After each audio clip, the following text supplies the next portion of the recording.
Thank you for taking the time to listen to the Mindful Midlife Crisis podcast. We hope you enjoyed this week's episode. If this episode resonates with you, please share it with your family and friends. We will do our best to put out new content every Wednesday to get you over the midweek hump. If you want episodes to be downloaded automatically to your phone each week, all you need to do is hit the checkmark, subscribe, like, or follow button, depending on what podcast format you're using.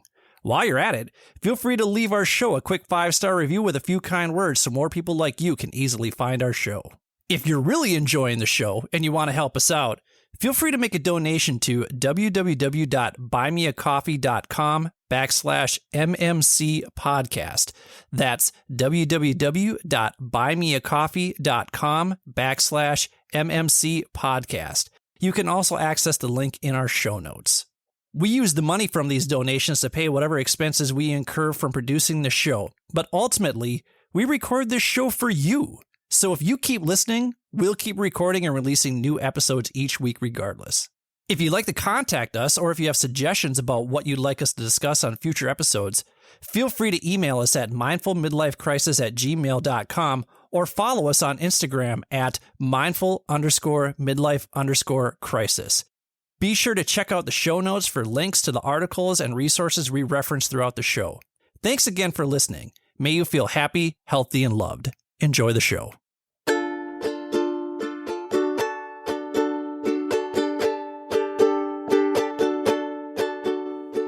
Welcome to the Mindful Midlife Crisis, a podcast for people navigating the complexities and possibilities of life's second half. Join your hosts, Billy and Brian, a couple of average dudes who will serve as your armchair life coaches as we share our life experiences, both the good and the bad, in an effort to help us all better understand how we can enjoy and make the most of the life we have left to live in a more meaningful way. Take a deep breath, embrace the present, and journey with us through the Mindful Midlife Crisis.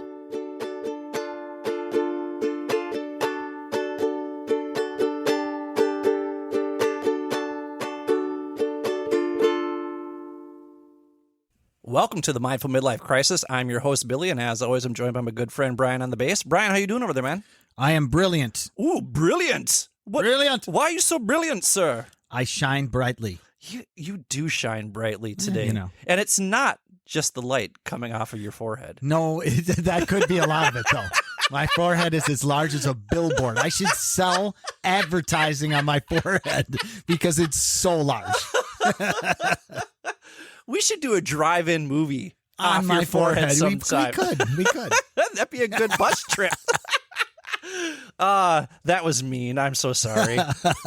I was wondering if you felt brilliant because we just had the most mind-blowing conversation that we have had with any of our guests so far. Our guests have been like home runs this whole time. This is Grand Slam. This is Grand Slam home run.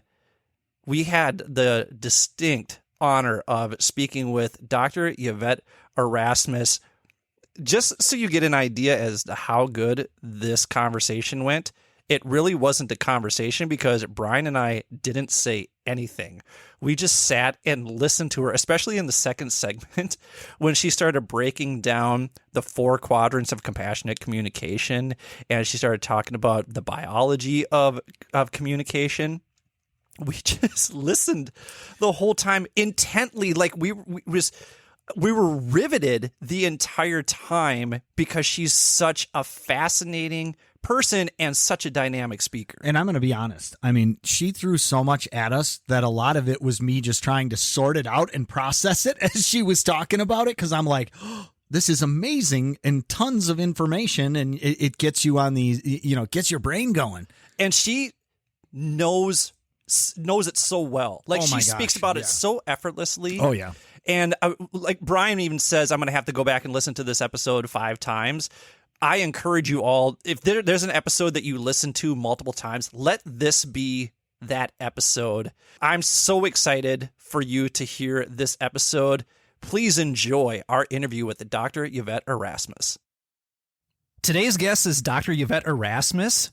As a teacher, Writer, psychologist, and consultant with a master's degree in education and a doctorate in clinical psychology, Dr. Yvette's unique background as a global citizen makes her uniquely able to help others bridge the gaps between heart, head, body, and soul.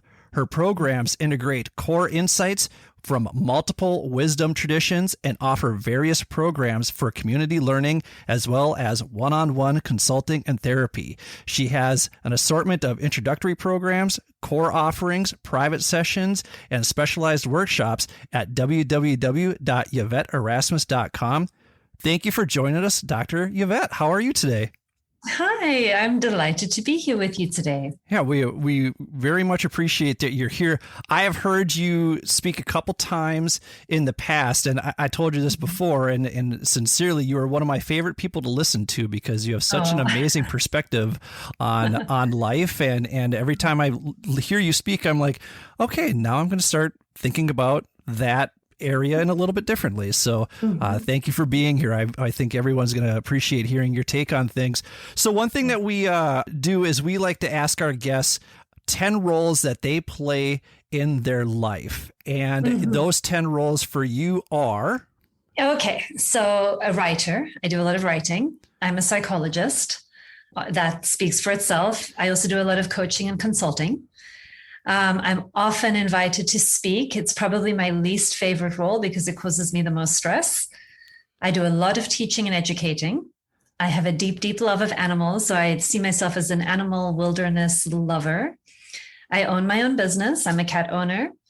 I'm a mother, world traveler, lifelong student, seeker, journeyer, explorer. These are all the things I would probably choose and focus on. Wonderful, wonderful. And so the three that you chose that you're most looking forward to in your second half are? Traveling the world again. My daughter will be graduating high school in a month or two. And I feel like I am finally liberated. I can get back to me. So I'm having a big shift coming up that I'm really looking forward to. And then the exploring and journeying, both inside and outside, internal worlds and external worlds. So can you talk a little bit about what you're looking forward to as an empty nester? And what is absolutely everything. What are some of those thoughts? What are some of those thoughts that have crossed your mind? Like, oh my goodness, because some people have a hard time transitioning into being an empty nester. It doesn't sound like you're going to have that difficult of a transition. Well, talk to me in 6 months' time when I'm grieving and lonely. But from this moment in time, all I can focus on is, I'm going to have my house to myself. I can have breakfast whenever I want. I don't have to get up and make sure that we're getting to school on time. I'm not doing homework in the evenings. I'm not following up with school emails. I just see a lot of space and time and freedom and travel. And, she'll be 18, she'll be graduated, she'll be going to college, and I'll feel like I can actually go away for a weekend if I want to go away for a weekend. I can actually grab a last minute flight somewhere and fly off somewhere for 4 days if the inspiration hits me without worrying about who's going to look after whom. And, so I feel very excited about the impending freedom. Brian, as you hear Yvette talk about that, how does that make you feel? Brian has 3 boys under the age of 11. I can relate. Right now, we're in the thick of it. So that sounds pretty darn tantalizing to have a little bit of freedom. Yeah. I think the trick is to enjoy every stage that you're in. Absolutely. Right? Yeah, of course. So there is that, enjoying every stage. I'm currently enjoying the preparing for graduation parties, preparing for graduation, preparing for summers, apart. So is your daughter going to school close, or is she going out of state? My delightful child has a hard time making any decisions. So she is unclear about what she would like to do next. One of her options is to take the entire year off and live with her father in Egypt for a year. So I am just staying out of the mix and telling her whatever she decides will be great. She's on her journey. She needs to, follow her inspiration. And I'm trying to keep my micromanaging self offline. But one of the options is not stay at home with mom. No. That is not one of the options. This journeying, exploring, world traveling applies to the both of us. That is one of the things that I am insisting upon. So when you talk about journeyer, tell us more. What do you mean by journeyer? Because that can mean a lot of different things. So elaborate on that. Well, I just booked a trip with my very closest girlfriend to go to Ireland this summer. And we're doing a walking tour, 6 days of hiking on the western coast of Ireland. She's Irish. And so, I'm just going along because it sounds like fun. I've never been to Ireland and I love walking and I love being out in nature. So that's our little kick-off traveling. But yeah, getting to go and see the places that I've read about, heard about. I mean, I've done a lot of traveling in my life, but then I had a child and everything kind of went on hold. My priorities shifted for 18 years, which was wonderful and lovely. But I almost feel like I get to pick up my life again where I put it on hold 18 years ago. And so a lot of the things that used to inspire me, I feel like I can bring back online in a whole new way. So that's the external piece. There's many places I still want to visit.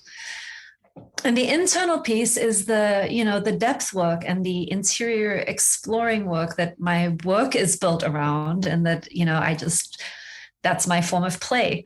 All of the shadow aspects of yourself and the blind spots you haven't yet unearthed and the patterns you haven't yet detoxed and, that internal liberation that I really seek in my own quest for inner peace. Brian has been to Ireland. What suggestions do you have for I was going to ask, where precisely do you know exactly where you're going on the western? Is it like Galway or like down by the Cliffs of Moher? So I think we start in Galloway and then I think we're going west and up and it's hiking all the way. And that's how I'm thinking of it. Up. That's as much as I know. That's exactly where I was when I was there. We went, we took a detour into Southern Ireland when we got there and got completely lost. But finally, when we arrived at our destination, it was Galway and then a little town called Clifton, which is about 40 minutes or an hour and a half, I don't remember, west of Galway. So if you're going around there, it is absolutely gorgeous. It's so cool. You're going to have so much fun. Yes, I cannot wait. I am really looking forward to it. It's the beginning of much more of this. The people are so wonderful. And then you get into looking at the castles and all that kind of stuff. It is so great. I'm excited for you.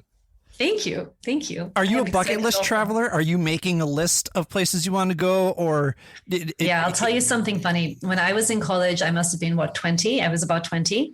I had a piece of flip chart paper in my dorm room, and I had made like a list of all of the things I wanted to do before I died, and they were numbered. And I don't have that list anymore, but it is burned in my memory. I can still read through that list. And it's on hold and there's not that much left on it. Going to the Amazon River Basin is one of them. Oh, wow. Getting back to the Okavango swamps in Botswana is another one. Getting to Kilimanjaro would be one of them. All of my things have to do with nature and hiking and being out in the wilderness. Getting to New Zealand and Australia. These are on my list. So yeah, but I can still see, like I had ride camels around the pyramids, done. Swim with dolphins, done. Become an author, done. Get a doctoral degree, done. There's a lot of stuff I've accomplished that was on that list. Oh my goodness. Well, okay, we're gonna pause here for a second and let's talk about some of these experiences that were on this list because I'm very much a bucket lister. Like we've talked about this. Yes, yeah. So my two biggest goals right now in life are to paddleboard off of the coast of every continent and in every ocean. So I've only done North America and the Atlantic Ocean so far, but I have Asia and the Indian Ocean in my sights very soon. So can you talk about? I kind of want to hear about camelback or riding camels. In Egypt. How did that come about, and what was it like? Well, I lived in Egypt for 5 years. Wow. Yes. So that's how that came about. And there's many opportunities for riding camels, especially around the pyramids. It's a big tourist trap. And then every time somebody comes to visit you and you live in another country, you take them to all the tourist things and you do all of the, riding camels. And But these were all the different things. Scuba diving in the Red Sea was another thing that I'd always wanted to do. So I got certified and did that. And yeah.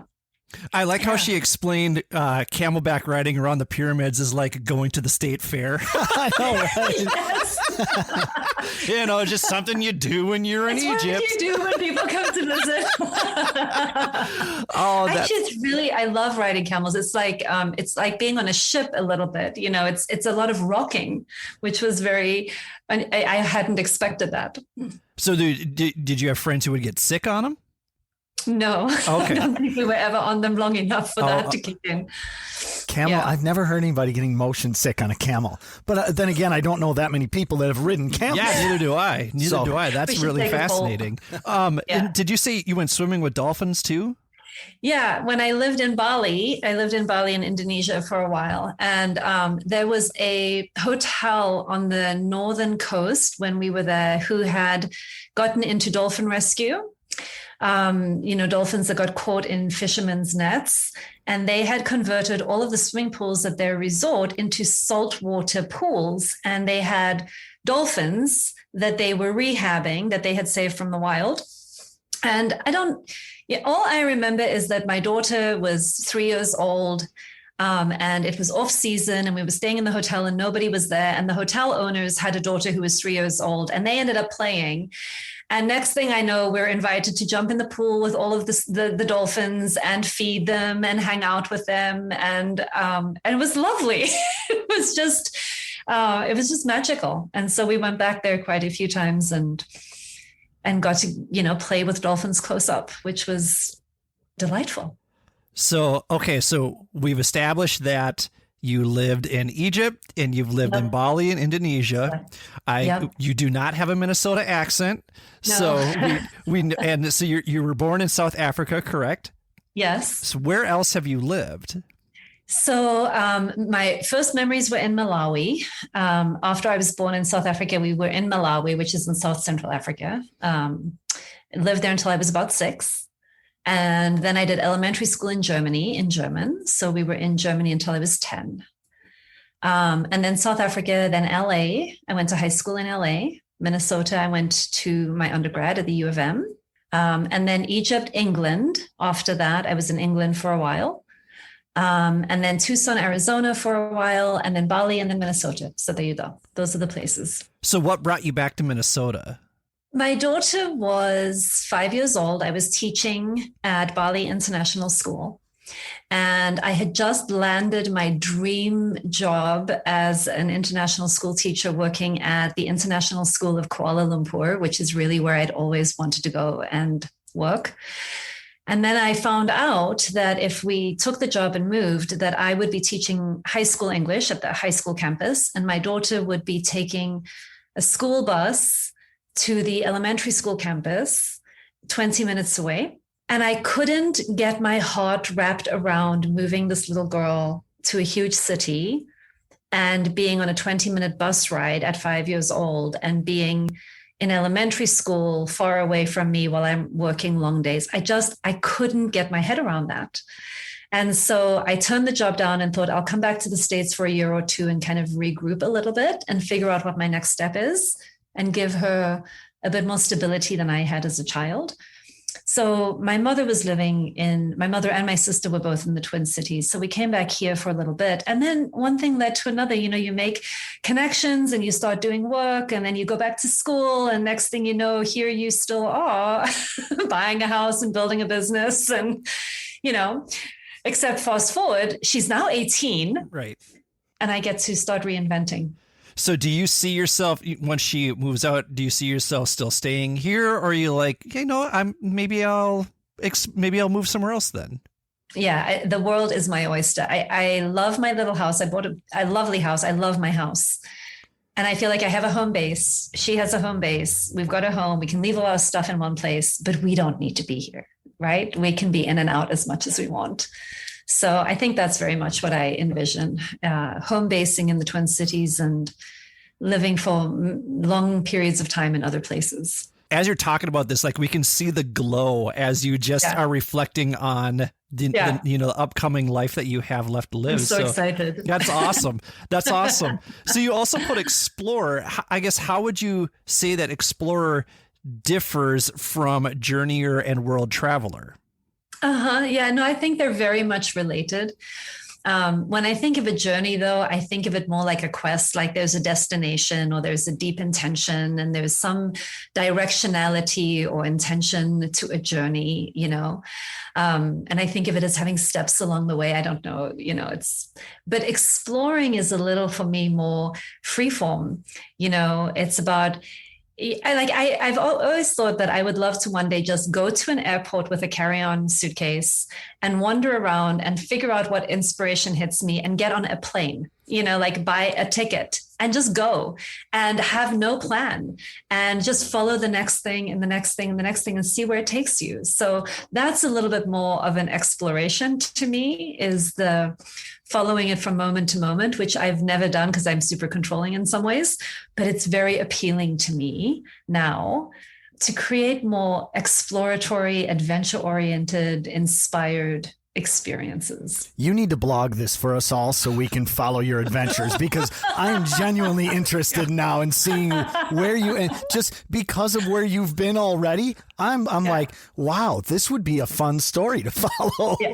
Yeah. I would want to do it with someone. I would totally do that, but it's something that I think I've got to wait for somebody who wants to play in that way with me, because doing it alone feels a little isolated. I know that people make a lot of friends and blah, blah, blah, but I think I'd wait until I found someone who wanted to play in that way. I have nothing going on next year. So, great. So let me know. So I'm in. You want to go to the airport and we just spin around and point? That's great. Fine. I'll head on out. Excellent. That sounds wonderful. Then we can start blogging and photojournaling and all is good. Exactly. So you kind of talked about this loose form of exploring and traveling. Usually when you travel, are you we're going to be here at this time and we'll be here at this time and go to this event at this time, or are you pretty free form? That's actually a great question. I used to be very structured and organized. Like I would have everything very planned out. And then I've had so many experiences where that just doesn't happen. All of these plans get thwarted by real life, that I've really developed. I've developed a lot of humor about what life can throw at us and a willingness to play with the unexpected, that I've learned to have a pretty rough plan. I have kind of a sense of how I think things are going to go. And then I have probably, the way I live now is I probably always have 3 contingency plans in my back pocket for when I need them, so that it doesn't stress me out when everything sort of takes a 180. So, but I do like a plan. I like working a plan. I've just learned to make my plans more aims and intentions than needing to be micromanaged in a very particular way, because that causes me great suffering when it doesn't go the way I was attached to. Can you talk a little bit more about that? Why, what do you mean by that?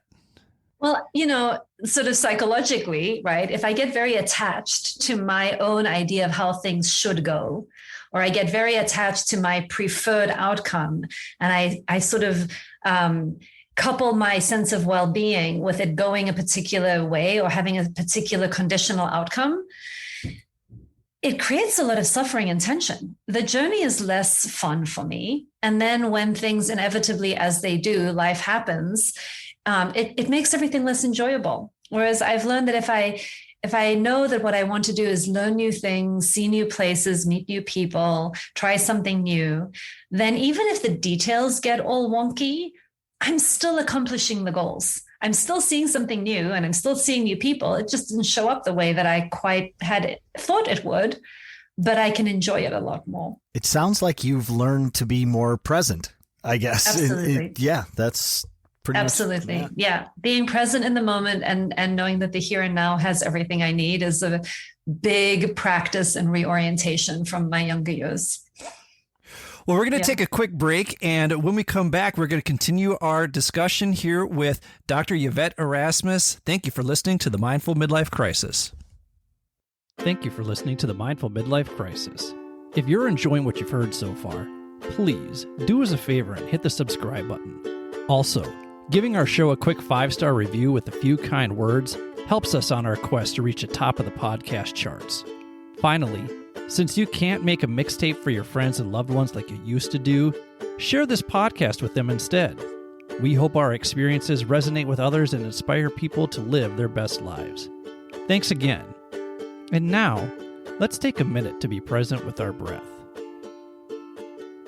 If you're listening somewhere safe and quiet, close your eyes and slowly inhale for 4, 3, 2, 1. Hold for 7, 6, 5, 4, 3, 2, 1.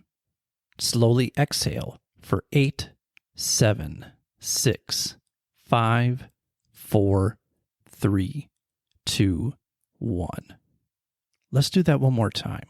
Inhale for 4, 3, 2, 1. Hold for 7, 6, 5, 4, 3, 2, 1. Slowly exhale for 8, 7, 6, 5, 4, 3, 2, 1. Go ahead and open your eyes. You feel better? We certainly hope so. And now, back to the show. Welcome back to the Mindful Midlife Crisis. We are here talking about compassionate communication for deeper, more meaningful relationships with Dr. Yvette Erasmus, who has just been blowing us away with her life experiences so far. We've really enjoyed that first segment. And, our first question here is, you have a unique background, which is an understatement after what we've just discussed. So can you tell us more about how your own life experiences have shaped your work as a therapist?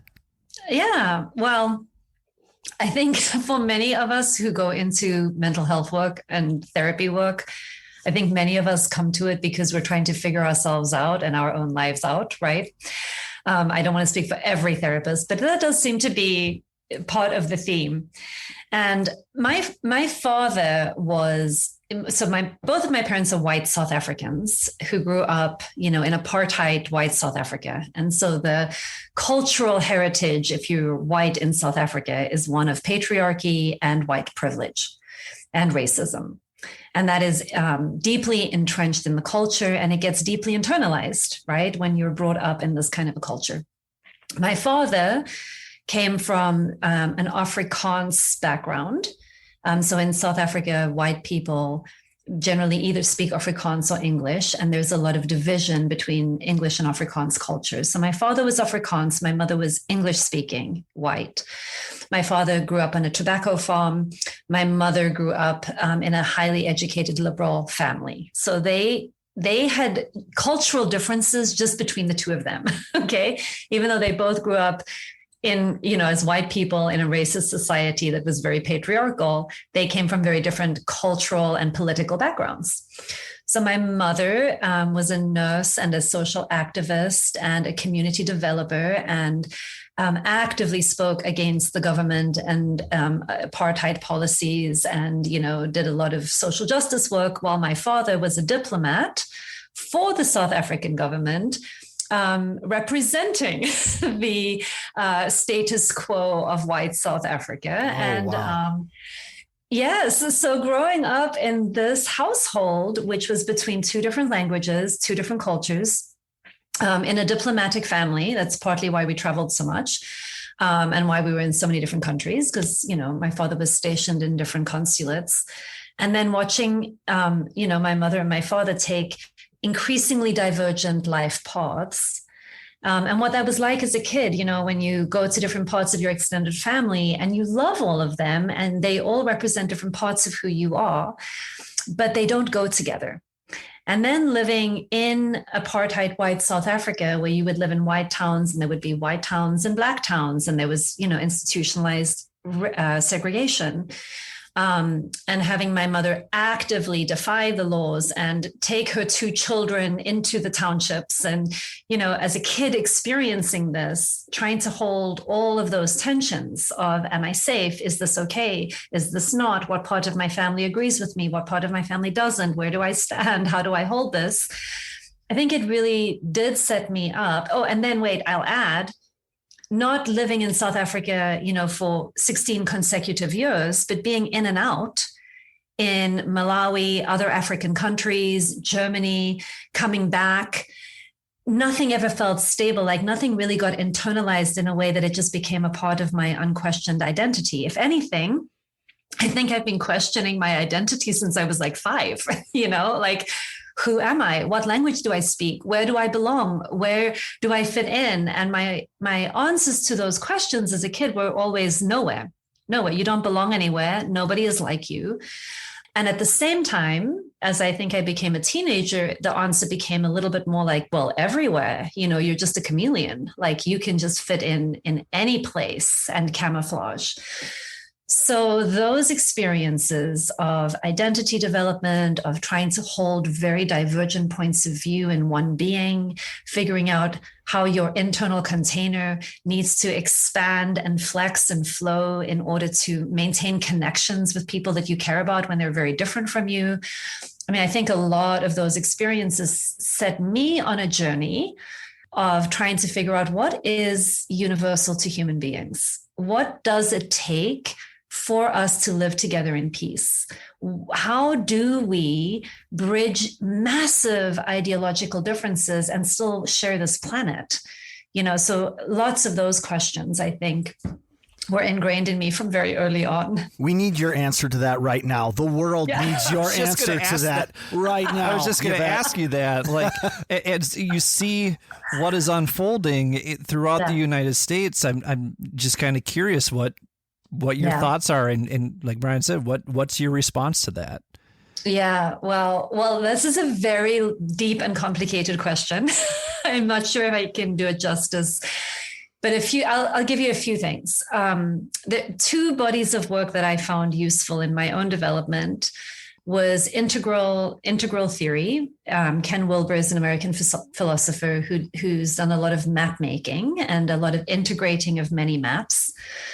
And he talks a lot about cultural and individual stages of development and how we take perspective. And he also talks about types of people and states of consciousness and stages of development. And I find a lot of that body of work very orienting.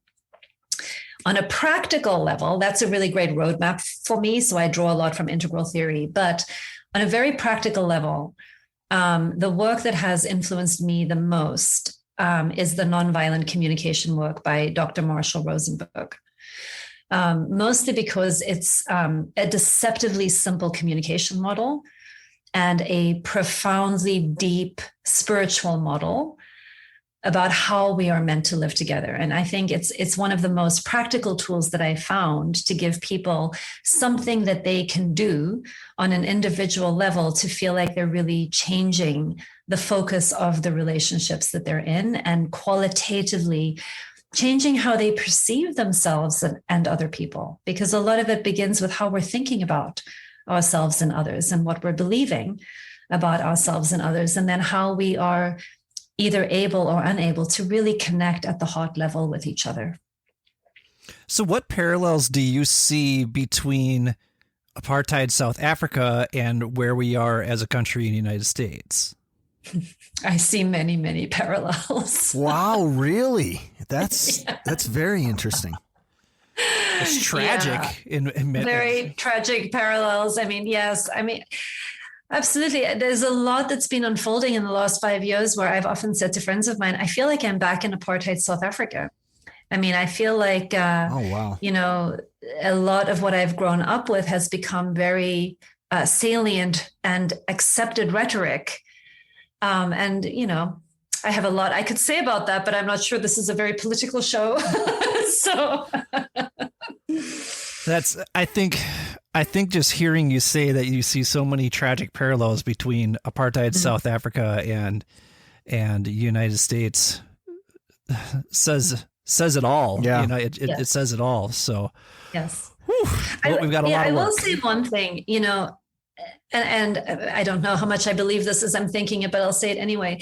I find racism much more difficult to deal with in the United States than I find it in South Africa. In South Africa, we have a very different kind of conversation. It's a little bit in your face. People aren't afraid to talk about it. Everybody acknowledges it. Everybody is an overstatement, but the cultural vibe around working with it is very different. And I don't want to generalize for the whole United States, but at least in the Twin Cities in Minnesota, in the part of the states that I live in, it feels like there's so much covert racism.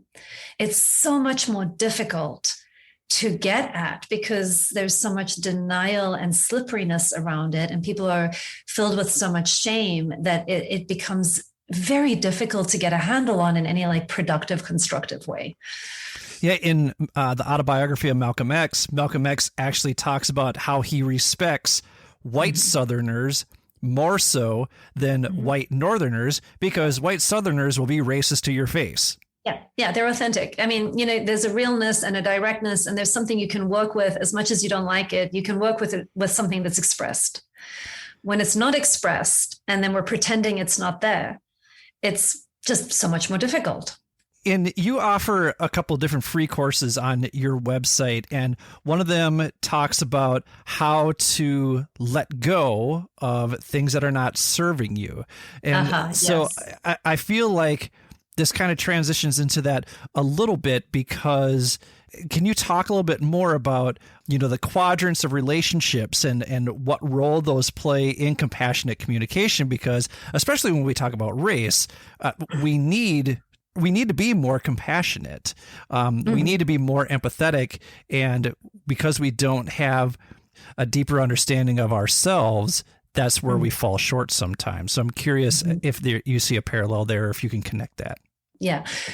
We also, I like the things you mentioned. I think we also need to have more constructive action that actually makes a difference on the ground, right? Like, so you asked about the 4 quadrants, and I think you're talking about in a communication model, we can think about communication falling into 4 different sort of realms. And so if you think about a grid that, on one axis, you have the axis of care, we can be caring or uncaring. And then on the other axis, we have the sort of realm of skillfulness. We can be unskilled in our communication, and we can be skilled in our communication. And so these are the 2 things we want to be thinking about when we open our mouths and we communicate with another person. Where am I in my level of care for this person? And where am I in my level of skillfulness around what it is that I'm trying to communicate? So if I don't care about you and I have low skill, my communication, my way of being in that relationship is likely to be pretty abusive. And it can be abusive both actively, like yelling at you, accusing you, attacking you, calling you names, overtly trying to control you. And it can also be a more covert or passive form of abuse, which is the stonewalling and the silencing and the freezing you out and the denial and the withdrawing. So it can be an absence of something and both a presence of something, but both just very and the way I'm using the word abuse is to point to a relational frame where my main objective is to exert control over you, okay, or control over the situation. And that I do it in such a way that you, whoever the you is unable to sort of defend themselves against or protect themselves from. So that's why we would call it sort of an abuse quadrant. On the other hand, it could be that I really love you. I care about you so much. I care about our relationship. It really matters to me. And I'm really, really unskilled. I'm just speaking unconsciously. I'm speaking habitually. I'm speaking the way I was spoken to. I haven't done a lot of my own work, but I care so much. Here we really have a lot of miscommunication. We keep missing each other. We keep trying to communicate with each other, but we keep not aligning. There's no resonance because I don't have a lot of skillfulness in my own awareness and languaging. On the other hand, I could go to a lot of communication and relationship trainings, and I can get really clever, and I can do lots of psychology degrees, and I can get lots of skills, and I can learn neuro-linguistic programming, and I can learn all kinds of tips and tricks around how to use language for persuasion. And if I don't care about you, I'm using all of this skill, but I don't care about you, your interests, who you are as a human being. Now we're in the realm of manipulation. Now our relationships are characterized by a lot of manipulation. Okay, so the sweet spot that we're looking for is to have loads of skill, self-awareness, self-regulation, self-soothing. You've done your identity work. You've healed your wounds. You've got yourself online. You've got your skillfulness, plus a lot of care for both people. I care about what I'm needing. I care about what you're needing. I care about my perspective. I can talk about it. I can share it with you. I can be completely online. And I can also take your perspective, especially when it's different from mine. And I can include the diversity of how we may see the world really differently. And now we have collaborative, partnership-oriented communication and relationships. And that's really what a lot of the work that I do is to help people get into that quadrant and to figure out where they're needing some work. And that's kind of leads me to my next question. I imagine it's easier for you to teach the skill than it is to get someone to care. And I'm wondering how you manage that. Yeah, so that's such a great question, because teaching goes with skill. Teaching and coaching is about skill development, but we develop care by healing. So the reason that people don't care about somebody else is usually because there is a pain, an unresolved pain that's blocking their care.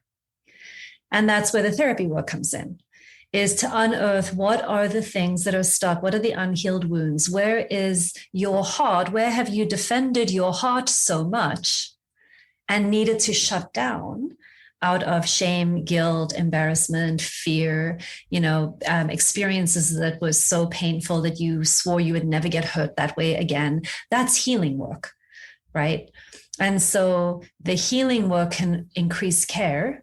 And maybe you still don't want to be with this particular person, but the healing work will help you live a more open-hearted life where you're more available to your own heart, your own tenderness, your own emotional, tender, loving self. So you can bring that part of you more online.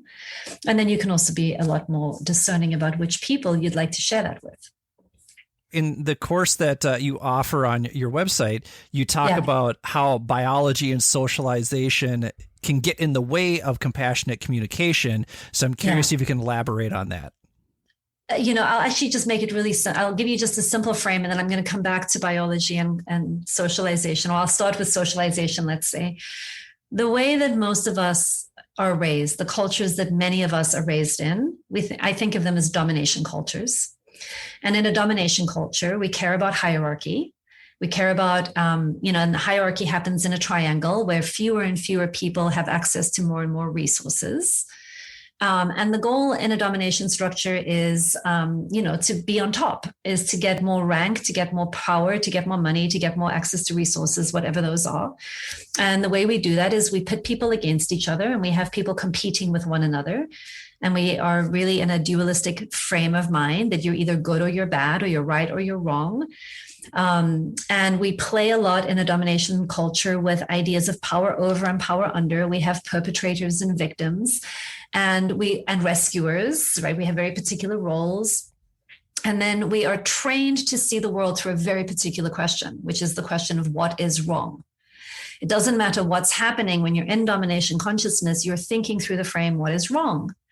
And when like your child cries, they come indoors and they're tearing up and they're crying about something. Every parent, usually asks, what's wrong?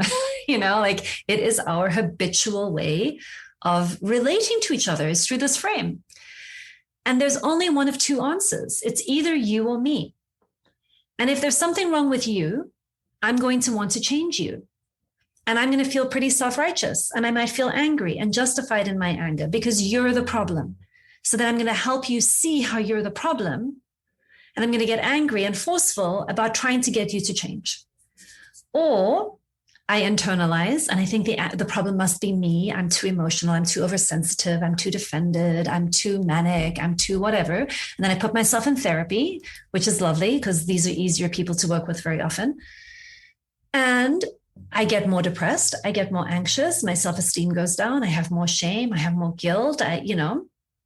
And then we switch places usually in relationships. First, I am a terrible person, and then you're a terrible person. And then our relationships are based on trying to balance this thing out. So that is the cultural conditioning. The cultural conditioning is to see one another through a critical, judgmental, dualistic lens where we're diagnosing wrongness in ourselves and others all the time. We stay in our heads. We can tell each other very easily what we think about each other, especially the things we don't like. And then we come at one another with a lot of demand energy where we are insisting that you must, you have to, and you should be a quote unquote good person by my standards, and then everything will be better. And if I'm not doing that to you, I'm doing that to me. And this is a realm where there's a tremendous amount of human suffering that gets cycled over and over and over. And so the compassionate communication model and the nonviolent communication model that Marshall Rosenberg developed is a way of reframing some of that. So instead of asking the question, what is wrong, we train ourselves to ask the question, what would help? So what would help is not about going backwards and pathologizing everything. It's about getting into the moment right now, presencing what is arising between you and me right now, and asking ourselves and each other, what will help each of us? With what is our next step? What will pull us forward in a direction that we really want? So instead of trying to control one another, we're trying to connect with one another. That's the fundamental shift. I love Now, that. It feels like you're encouraging or you're discouraging a deficit mindset by asking what's wrong, and you're encouraging a proactive and saying, how can I help? You just open my eyes completely to even just working with students moving forward, like as they come into my office, rather than saying what's wrong and putting them in that deficit mindset, asking them, well, how can I help? Tell me. Yes. And so then what do you need right now? Yeah. What do you need right now? Yeah. Right. So in nonviolent communication, we're asking very basic questions. What is happening right now in this moment? What is arising in this moment? What am I feeling? What is alive in me? What am I feeling? What are you feeling right now? Is this about frustration, about sadness, about pain, about love, about delight, about curiosity? What is the feeling that is alive for each of us? What is the need that we each have? You know, what's deeply important to me? Is this about meaning and purpose? Is this about belonging? Is this about appreciation? Is this about emotional safety? What's coming up that is needed? And then we make requests. You know, we ask one another, we invite one another in a more loose way. You know, would you be willing to do this? Would it be possible for us to try such and such? You know, I think what might help me is XYZ. Does that feel like something you could do? Do you feel inspired to do that or not? What gets in the way of you wanting to do that? It's a looser, more like you're honoring the dignity of the other person. So the way that you make requests in nonviolent communication is by really centering people's ability to choose what they do and don't want to do, and having it be really important how people are feeling and what people are wanting. And in a domination system, we don't care about what people are feeling and what they're wanting. We find feelings inconvenient, and what you want, unless it serves my interests or, you know, what my agenda is, I don't care about what you want.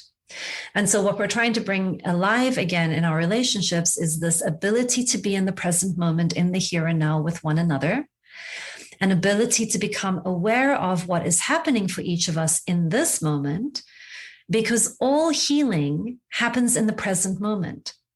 It doesn't happen in our storytelling of what happened once, even though there is a place for that. There is a place for understanding the story. There is a place for getting into the narrative and understanding what happened. But that's not where we actually heal, transform, or change. And it doesn't change the quality of the relationship. It can be part of an important roadmap that people need in their journey, but it's not the active ingredient. Does that make sense? It's an additive, perhaps necessary prerequisite, But it really is the intention to connect with one another's humanity, seeing each other's goodness, calling forth one another's hearts, and developing both the attention skills and the language skills and the perception skills that we practice doing that with one another, where real change can happen. Yvette, I'm going to read all your books. I'm telling you right now. I'll start writing some. This is great. This is really amazing. I mean, hearing this stuff and being able to put it into context like that, because oftentimes feelings are so hard to contextualize for people, but the way you put it is very organizing. It's wonderful. Oh, I'm so glad. Yeah, it's not my book, right? I teach other people's work. So, definitely look up the nonviolent communication work, which is what I'm drawing from. And then the biology piece, just to get back to that, is, we often perceive danger. And when we perceive danger, like somebody's about to do something to me that I find painful, whether it's judge me, this is a very common one. They might judge me. I hear that a lot. Then my stress response system kicks in. And my biology doesn't help me because it puts me in a fight, flight, freeze mode. And what happens is my child consciousness or my victim consciousness, or I get put back into an earlier way of being, which isn't my adult mature self. And I start reacting out of all of my defenses. And I'm back in a domination system because I'm seeing danger. And usually I'm turning you, whoever the quote unquote you is, into an enemy. And this is a very disconnecting structure. It doesn't help us with relationships and healing. And so that's the biology piece, learning how to work with your stress response system, learning how to become mindful in the moment and track what's happening in you and other people, learning how to slow things down and open our hearts, learning how to become a more emotionally safe and psychologically safe being that other people can relax around. So do you use mindfulness then when you meet with clients? It depends on the client and what we're working on, but yes, a lot of mindfulness work. With some of my clients, we do, quite a bit of getting back into your body. Like we'll do some guided work to just get your consciousness back into your body, because so many of us have been taught to jump out of our bodies and into our minds, and that the only place that it's safe to be is to talk from one brain to another brain. And we can talk about our feelings, but we can't be in our feelings. So some of the therapy work and the healing work is really about learning how to embody your full experience again, and then also developing the skill to talk about what you're experiencing in a way that really connects you at a deep level with the people you care about. Do you find that people default to answering the question, what's wrong, when you even respond with, tell me how I can help you? Always. Yes. So, even when I say, what would help? How are you feeling? What are you needing? And they'll say, well, the problem is that he just blah, blah, blah, blah, blah, blah. And so then you know where you're beginning. You're beginning with all of the cognitive analysis of what is wrong. And if you're really practicing nonviolence, you first join people right there. You join people where they are at. And then you find the places where you can begin building the next step and bridging. And this is the part of, working with all of our parts, not making anything bad or wrong, and understanding that absolutely everything we do is our best attempt to meet a deep need that we have in that moment. And getting curious about what the need is when somebody stays in their mind and stays in ideas of wrongness, understanding that this is a safety system, that this is a habitual default way of being designed to perhaps help them get more understanding, help them get more clarity, help them find a new move, and then you join them with that intention. And then you can begin exploring and journeying into the internal realms together, but you do it side by side, not from a top-down, analytic pathologizing. I mean, I hear that a lot, like, now you're back in your head again. Don't be in your head. You should be in your feelings. It just becomes more domination system, but new content, so we try to live it instead of just teach it. Do you find, so we did a 3-part series on the book, The Male Brain by Luann Brizendine. And she talks about how men are biologically prone to want to solve problems. And so as you talk about domination, I'm curious, as you talk to your female and male clients. Yeah. Do you see that? Do you see that brain work in there? Do you see men wanting to change the other person when that question is presented, what's wrong? Yeah, absolutely. So again, fixing something is a beautiful and lovely impulse. Wanting to solve a problem, this is all strategy to meet a deep need to contribute to one another's well-being. Men and women and any other gender, on the spectrum, people want to contribute to one another's well-being. This is a natural state of being for healthy mammals. It takes a very particular kind of trauma and developmental trauma to have a human that isn't interested in contributing to another human's well-being. And that's a trauma response. Naturally, we have that desire, but we're socialized and we have biology that gives us different preferences for the strategies we may use to try to contribute to one another's well-being. So one of the ways that we solve conflicts, especially in a lot of the couples that I work with, is that when you can understand that everything we do is our best strategy to meet a deep need, we can find a lot of coherence at the need level. When I can understand that what you're wanting to do is contribute to my well-being, and the strategy you're using isn't working for me, and here's one that would, then we can help one another help one another. Does that make sense? We learn how to become flexible and attuned. And it's not about you being a good or a bad person. And it's not about there being a right and a wrong way. It's just about attuning to how we're wired differently and how we prefer different things. I like apples and you like oranges and I prefer mangoes. So let's just bring them all in and use them appropriately. It's a very domination mindset to want to rank which ones are better and worse and which ones are good and bad, and that kind of thinking is fragmenting thinking. That's funny really because that's what I was doing as you were talking about apples and oranges and mangoes. I was like, which one do I like the best? That's right. And, it's also very important to love up that part of ourselves and not to see that thing that we do as bad or wrong either. Like to really appreciate the clarity of concepting that part of our brain can provide for us, and just recognize that we might not want it making our relationship decisions. So you've talked a little bit about relationships as a spiritual practice, and just kind of what exactly do you mean by that when you say we need to get to a more spiritual practice in our relationships? Well, this is just a very personal thing. I mean, I want to just say everybody gets to define their own spiritual practice and meaning and purpose on this planet. So, I don't know that I want to impose this on others, but for myself, the relationship work that I do in my own life is very much motivated by my deep desire to remove in myself all barriers to love, unconditional love for myself and other beings.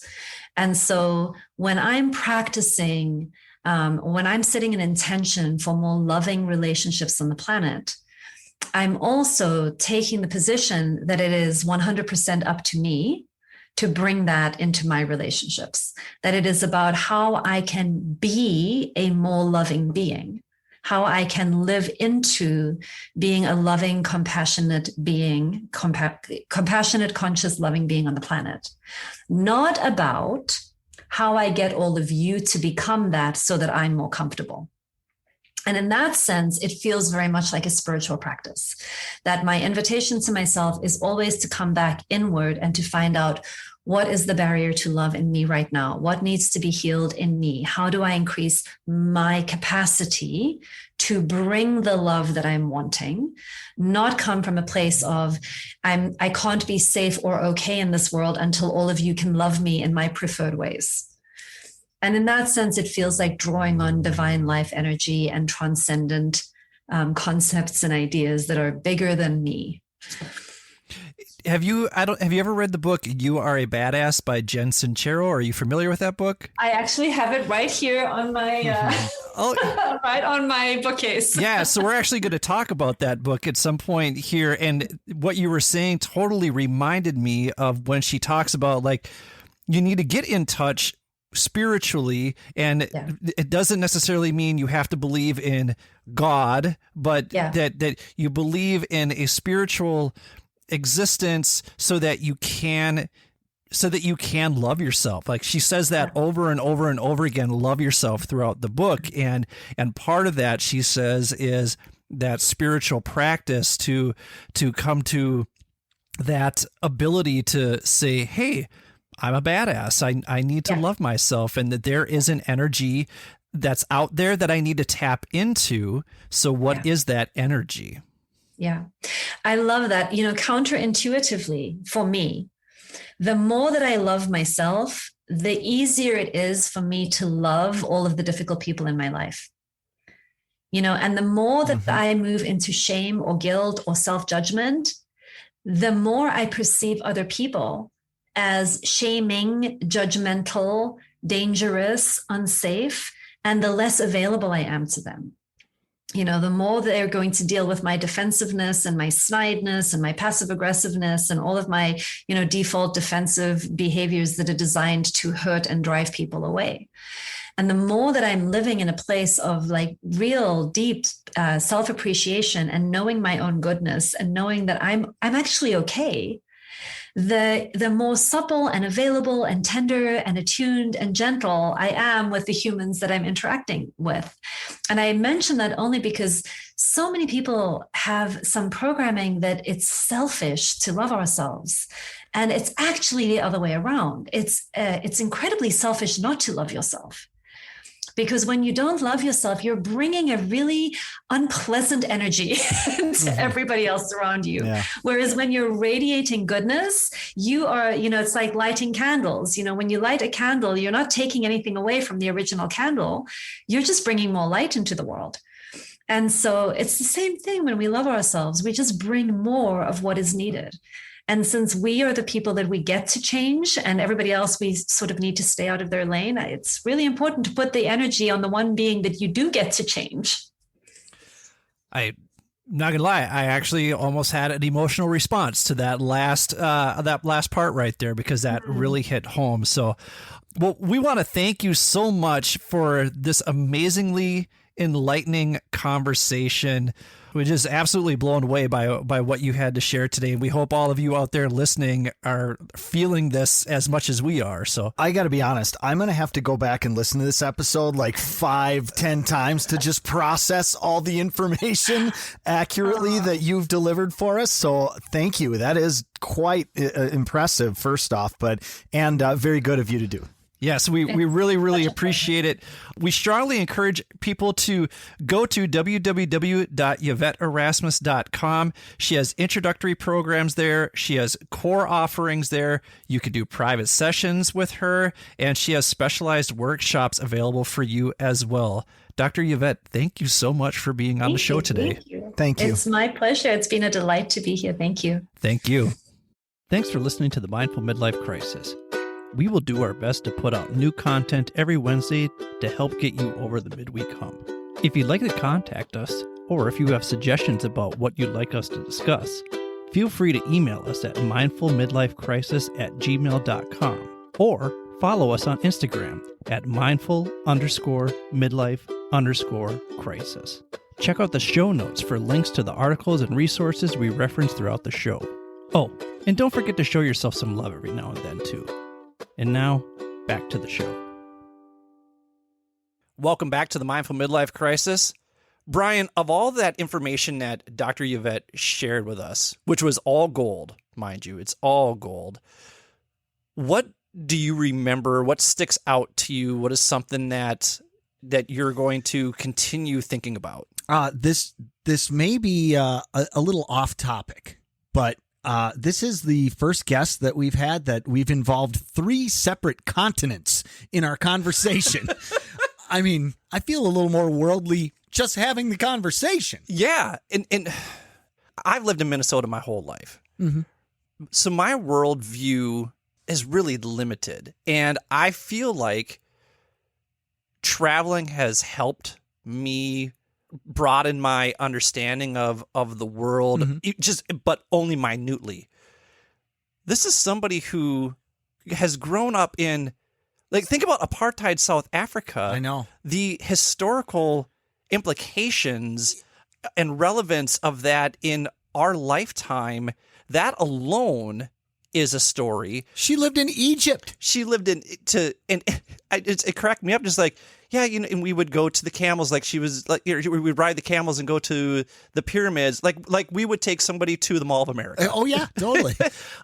Like the fact that her dad was a politician to uphold the policies of apartheid, and her mother was fighting against them. What was also interesting to me is how she talked about, because she moved around so much, at first she didn't feel like she belonged anywhere. Mm-hmm. And then she recognized that she was a chameleon. And I feel like that word has come up a lot in our conversations with people. You're right. Tom Cody mentioned something about being a chameleon. Buchanan. Maurice talked about being a professional chameleon. And she and Dr. Yvette mentioned also that she just feels like a chameleon. To me, if we're talking about themes popping out, the importance of being able to adapt to new surroundings is really something that we need to embrace as people. So to answer your question a little more directly, I think what impressed me most is just the depth of her life experience. I mean, even if she was not a doctor and not as well learned as she is on all the subject matter she was talking about, I mean, just as a person, she's completely fascinating. So agreed. Two things that really stood out to me when she was talking about, two more things that really stood out to me that she was talking about, was shifting that question from what's wrong to what do you need, and taking people out of a deficit mindset and really giving them an opportunity to express that this is what would help me in this moment here, rather than ruminating on the injustice that's been done. Let's talk about an action plan. What is it that you need in order to move forward? Positive action to remedy the situation. Yeah. And I feel like that is the next step to what she talked about at the end here, which was loving yourself. And it really hit me when she talked about it's not selfish to love yourself. And I think there's a fine line between loving yourself and being arrogant. And I think that kind of goes back to the 4 quadrants where she talked about when you have the skill, but you don't care, right? And I think that manipulation piece plays a big role in that too. But you can love yourself and not be arrogant and not be seen as selfish. And we need to do that because we need to heal ourselves first before we can project our interpretation of what's wrong with others onto them. And it really connects with, I just finished reading the book, The Person You Mean to Be by Dr. Dolly Chugh, which is, we're going to need to talk about that one. Yeah, it's a good one. Yeah, it's unbelievable. I'm not lying. Like, this conversation with Dr. Yvette was life-changing. That book is also life-changing. And I just feel like we need to continue seeking out resources that are life-changing. Oh, yeah, that's great. We also talked about You Are a Badass by Jen Sincero. And it's great that even Dr. Yvette has that book on her bookshelf. So that's almost reaffirming in a way, too, to know that, hey, we're reading a book that someone who is so worldly and so knowledgeable is also reading that book. And so we would recommend that book, and we would recommend The Person You Mean to Be. We'd also recommend that you access Dr. Yvette's free online course and workbook, which breaks down the 4 quadrants of communication that she discussed. You can access that at her website, www.yvetteerasmus.com. Go through that material. It's like a journal. It's like a diary. It's an opportunity for you to reflect on what toxicity exists in your relationships so that you can remove those and open yourself up. Like Dr. Yvette said, removing barriers to loving yourself. And if you find yourself in a power struggle, whether it's at work or with a relationship or with a family member, that workbook and her free online course may set you on a path towards loving yourself more. Thank you, Dr. Yvette, for sharing your worldly experience with us. Thank you for sharing your incredible depth of knowledge with us. We greatly appreciate the time that you took to speak with us. And for Brian, this is Billy. Thank you for listening to the Mindful Midlife Crisis. May you feel happy, healthy, and loved. Take care, friends.